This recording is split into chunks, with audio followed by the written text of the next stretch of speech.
My dear friends, we have a new Acolyte teaser clip, and this is a live action first. I'll get into it in just a moment, but the trailer opens with a bit more of the fight between May the Assassin and Master Indara, Space Trinity, as I like to call Carrie-Anne Moss. I think what really shocks a Jedi Master during the High Republic is that anyone, let alone a young assassin who hasn't had too much training, is so proficient in the Force. That's why she contacts the Jedi and says whoever attacked her has been trained in the ways of the Jedi. But the major reveal in this trailer, and as I say, it's a first for live-action Star Wars, Vernestra Rwoh ignites her light whip, her lightsaber which also has the function to be a lightsaber whip.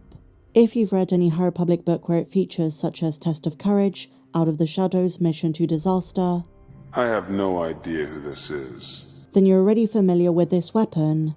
She's been perfecting the use of it for decades, so by the time we see her in this show, years after Phase 3, she is an expert. So, why is she using it? It's got to be a dire situation where the use of her normal purple blade is not enough. So, what is it?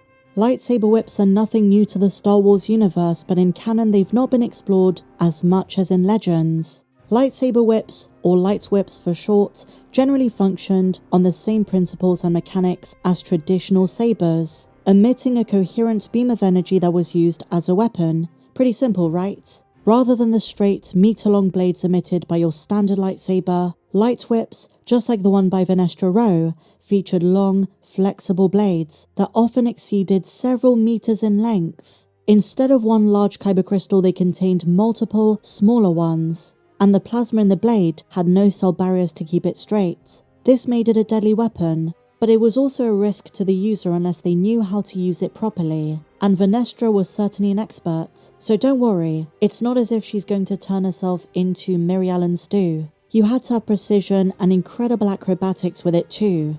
Some light whips had multiple tassels, not just one. One of the earliest known users of a light whip was Githany, a Sith Lord. There were also variations like vibro whips and electro whips, like the ones used by the Zygerians.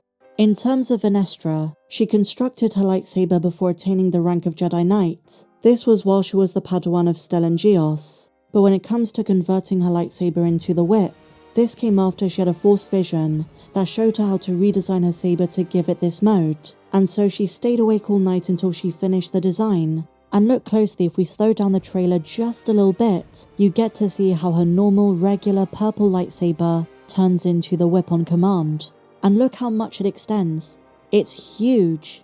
But because she was worried what other Jedi would think, she kept it a secret for years. And over the course of several weeks she learned how to master it. And at first, as you would imagine with a weapon so dangerous, she was afraid she was going to take someone's limbs off with it, just by accident. One day when Vernestra finally revealed her modification, she was told they were used by Night Sisters, but she retaliated and said, the Jedi of old, who fought in the Sith Wars, similarly found use of light whips, similar to hers. So, Vernestra was never a typical conventional Jedi, and we're about to see this in live action, which is kind of exciting, because think about the visual action possibilities. She's going to wreak havoc with it. We also know we're going to see her use her regular purple blade, but this modification coming out tells us how serious the situation the Jedi find themselves is. They're trying to figure out who is killing all of the Jedi. The next frame worth discussing is we have another new look at the Jedi Temple on Coruscant. It does have prequel vibes, less vehicles flying around in the sky. I can't put my finger on what it is, but there is something slightly off about it. It might be the more sepia coloration of the frame, but at least Coruscant is a bit of an improvement from the Kenobi show. It does possess more of the Phantom Menace aesthetic. To my mind, the best representation in visual format under Disney has been in Andor Season 1, as well as The Mandalorian Season 3. But from what we've seen in The Acolyte, it doesn't look too bad. And we've also got our first glimpse of Kelnacca, the Wookiee Jedi, using the Force and igniting his emerald saber. He looks epic. It is famously documented George Lucas at first being the key phrase, was opposed to Wookiee Jedi, but there were some in Legends. He also helped Dave Filoni to create Gungi for the Clone Wars series, so there were some. And this new character, Kelnacca, is a Jedi who I think has taken a Barash Vow.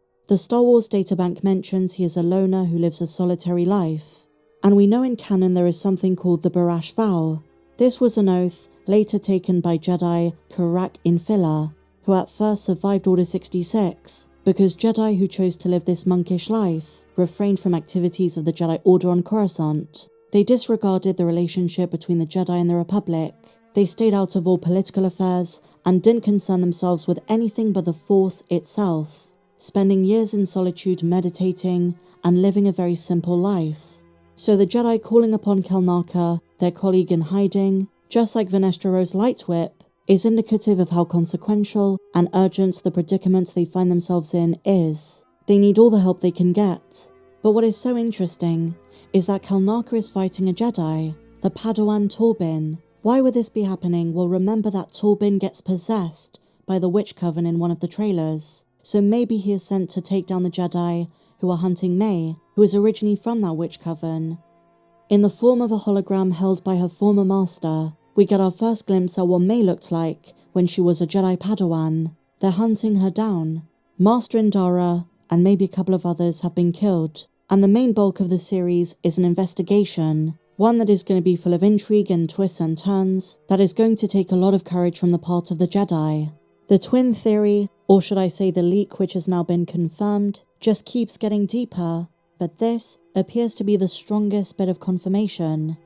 Also, take a look at this new frame of the Witch Coven. I like that we're getting more aliens in this show. Now I want to address a major question. Why do the Jedi during the High Republic wear white and golden robes? And why did they stop 100 years later by the time of Episode 1? And it's another reason some fans who maybe aren't too familiar with this time period say the footage isn't reminiscent of the Star Wars we know. This era for the Jedi is known as the Golden Age. Even after the disaster of Starlight Beacon, this was an age of prosperity, and they had the confidence to dress unashamedly as galactic guardians of the light side of the Force. As time went on, and a harsh reality opened up to them of what was going on in the galaxy, they tried to focus on subtlety and became an order of little-seen peacekeepers. They were sent to solve conflicts rather than a more visible and prosperous force for galactic peace, concentrating all of their members on Coruscant and encouraging a low-key dress code. After the High Republic, they had finally entered an age of uncertainty and reduced power, something which Master Yoda mentions in Attack of the Clones. In this new age, they found solace in stricter lives, more rigid guidelines, simple attire, and Jedi code, rather than more elaborate celebrations, because by the time of the Phantom Menace, there was much less to celebrate,